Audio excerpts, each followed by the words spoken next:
Hello, in today's video we are going to talk about how big change starts small. It's very important in today's life because I see that a lot of people would like to make a huge change and do the quantum leap, but they really don't know where to start. And that's what today's video is about. I'm going to talk about why it is very important to start small even if you want to go for a very huge change, and what are the 5 steps that you can take already today to start small, and when accumulated they will translate into some huge transformational and impact in your life. My name is Daria. Welcome to my online meditation school where I teach you how to live happier and more purposeful lives. If you like this video, don't forget to leave me a like and subscribe to my channel. I post the videos every Wednesday and they may change your life. I also link down my Patreon page if you want to support the channel. Now let's get into the video.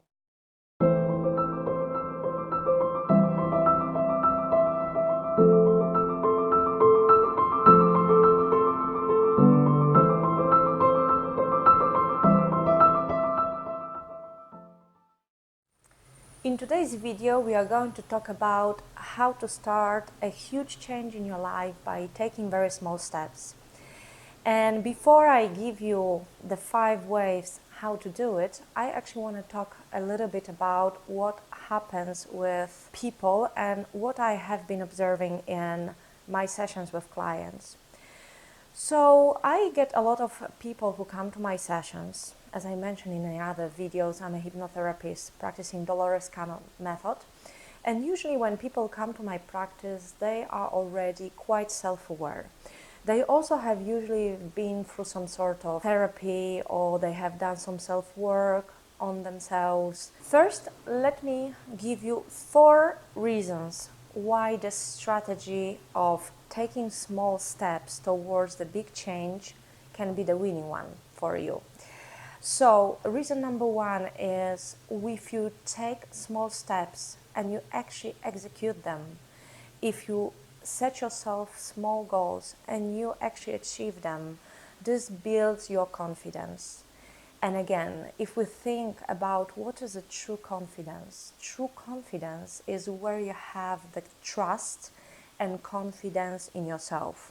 So when you are promising something to yourself and you are actually delivering on that promise. And now a lot of people tend to believe that confidence is something that we are born with, or some people have it and other people don't, or we, for example, acquired it in our childhood through a loving parent versus the ones who don't have confidence, unloving parent. But I can tell you for sure that those who actually stand on their 2 feet and have a true internal confidence are those who are executing on their own goals. And again, to build a huge confidence, it is easier to start with building small portions of it. So again, setting yourself small goals and executing on them will allow you to slowly and surely trust in yourself and in a bigger and bigger way. That's why starting small is better than starting big. Because let's say if you put yourself a goal, I want to run a marathon tomorrow, and you have not run, let's say, for 10 years or possibly never, you probably are not going to execute on that goal, and that will bring your trust in yourself down, or it will keep it at the same level. While if you tell yourself, okay, tomorrow I'm going to put my running shoes and I'm going to run 1 kilometer, well, the chances are that you're going to execute on this one, and this will slowly build your confidence. Number 2. The reason number 2 I would like to argue is evolution and not the revolution. And while some people would say, oh, it's better to change everything at the same time, I could agree with this. And I've seen that happening, and I've seen that happening in my sessions. But if you have been through a certain period of time when you are trying to change everything, for example, for 2 years, 5 years, a decade, or possibly even your whole life, and unfortunately, instead of changing everything, you still are at the same starting point, well, maybe it's time to change the strategy. Einstein said that doing the same thing over and over again, expecting a different result, is a first sign of madness. So maybe instead of trying to change everything, maybe you want to start small and take the evolutionary approach to the problem and take things slowly and surely. Number 3, the brain is wired in a certain way, and it's very difficult to rewire the brain in a go. But we all know through the scientific research at the moment that actually the brain is changing all the time until we die. So at every stage of our lives, we have the possibility for neuroplasticity of the brain, and we can change the wiring of our brain. However, the obvious case that I already mentioned before, it is easier to change a decimal per day and a percentage of the wiring per day, right, as opposed to do the whole rewiring in one go. That's why it's very important to take a very practical and all-encompassing approach to the change and allow for the gradual change, because also we have to remember that at the end of the day, all the habits we have are engraved in our brain, and we cannot forget that we need to change the wiring in an organ. And number 4, why a small change is better than a revolutionary one of change. I would mention here the impact of third parties, for example, family members or your friends, and so on and so on. I notice personally that if somebody wants to change the people around you, it can have very difficult reaction to those changes, because people are used to us being us, and they are scared that maybe if we change, we're gonna leave them behind, or we're gonna stop loving them, or we're gonna walk away, or any of that. And this is obviously not the case for the person who wants to change for all the right reasons. But such an approach from family and friends can be really discouraging, because the people will try to keep you at the point where you are in your life, and will try to prevent, not necessarily for bad reason, but they will try to prevent your change. So if you do a big change all of a sudden, it's almost like coming out of the closet in some shape or form. It may be met with a lot of resistance, while when you change gradually, your tribe, your family can slowly adjust to the new version of you, and possibly this will remove an unnecessary obstacles from your existence and life, from your change process, and you will also be able to get their support in a more active way. Right. So now let's move to the point of this video, where I'm gonna give you 5 things, small things that you can do already today, that will cost you very little time and that will cost you very little effort, but they will start implementing the small change in your life. They will start building your confidence, and because of this you will be able to gradually increase different things that you change in your life and become better version of yourselves. Thing number 1 is something that I've heard many people advising, and I cannot recommend it enough. Doing the bed every morning. It sounds very simple and it's not going to take a lot of your time, but by doing your bed every single morning, you are getting this very first achievement of the day, very early in the day, and you've got this very first tick. Yes, you are doing something for yourself, you have just achieved something, and you set your day for a massive success. So first small success in a day, making your bed. Thing number 2, cut one, but only one bad food from your menu over the course of the week. So for the sake of an example, if you're eating a bag of crisps every single day, maybe for the first week you want to cut down on one day of not having those. And I really want you to take things slowly here. I know that a lot of my viewers and a lot of my clients, they love dieting and going on diets and looking their best, and everybody is looking for this one amazing diet that fixes it all and gives you the looks you want. But we also know that diets don't work, and we are coming back to our habits, and we are on the yo-yoing cycle, some people throughout their whole life. So what I want you to do is really consciously acknowledge what is this one thing per week that you are not going to do anymore, and thank yourself for this.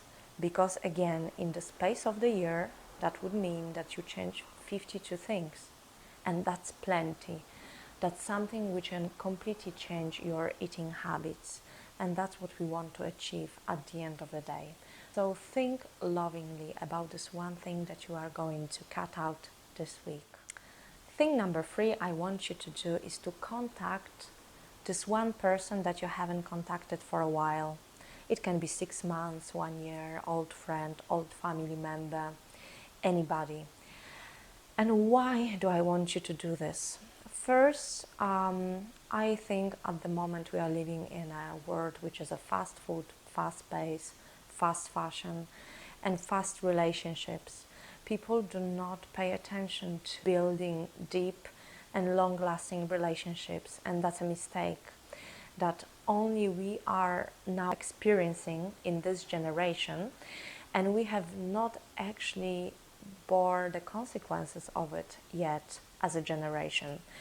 The consequences of such approach will only come at us in 30, 40 years, 20, I don't know, but it will take some time for us to reap the rewards of such fast-paced relationships behavior. And my perception from what I see from my sessions, where overwhelming amount of clients suffer from incredible solitude, loneliness, sometimes depression and anxiety, is that by avoiding deep connections, we are digging ourselves honestly the grave. So I want you to cultivate those connections with people who mean a lot to you, who have meant a lot to you for decades or years. So grab your phone and contact them. And also another thing that I think is very important in this sort of behavior is that if you haven't contacted somebody in a while, you are going to exchange some news from your life, and you're going to also see that a lot of new things have changed in their lives. So you will actually notice that in the space of 6 months or a year, a lot of things can change in your life. That again supports my argument that if you do little changes on an ongoing basis in a space of a year, you will come to call somebody with this huge announcement of, look, this and that changed in my life. My life has really changed and is completely different right now. Thing number 4, buy one book and read it every day.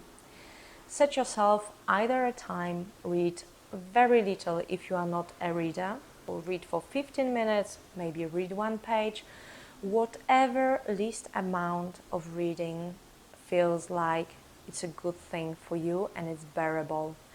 You know, the thing where you don't need to put any resistance. I can't emphasize it enough. Leaders are readers. If you want to really be not only responding to change in your life, but create it, so become a leader of your life, become a creator, and creator changes from the definition. You should read. You should spend this mindful time trying to embrace the meaningful books that can give you value. So start small, read as little as you can, and then slowly increase it by a minute per day. If you cannot read more than 5 minutes, read 5, then in 2-3 weeks you can read 6 minutes, 7, and so on and so on. I want you to start really small. And the 5th thing that I want to mention is journaling, and I'm going to do the whole video about journaling. But for now, I just want you to take out your journal and write one achievement every evening from that particular day. Just one. Again, we're starting small. You can just write, I am proud of myself because today I read for 15 minutes. Writing this sentence will take you less than a minute, and in the space of the year, you will have communicated to yourself how proud you are of doing more than 360 things. which is a great achievement for everybody. And again, this is something that will be adding to building your confidence, because as we know, confidence is something that you build for yourself, in front of yourself. Nobody else can be the mirror for you as your confidence. If you know who you really are inside of you, and you know what you stand for, and you know how you can achieve it, that's how you build your confidence. And these 5 things that I mentioned are very small things. They will take you not so much time. If you cannot implement 5 of them in one go, start with one, do another one in a week, and another one in a week, and another one in a week, and in a week. And in 5 weeks' time, you will start slowly building up towards those things that will change you for sure. Go with the path of least resistance for me, because I really want you to mindfully go through that process and see how evolution and not revolution can change your life, and small steps can be very meaningful and can be very positive for your life. That is all for today. I hope it was helpful and insightful. And I'm going to see you next Wednesday. Blessings.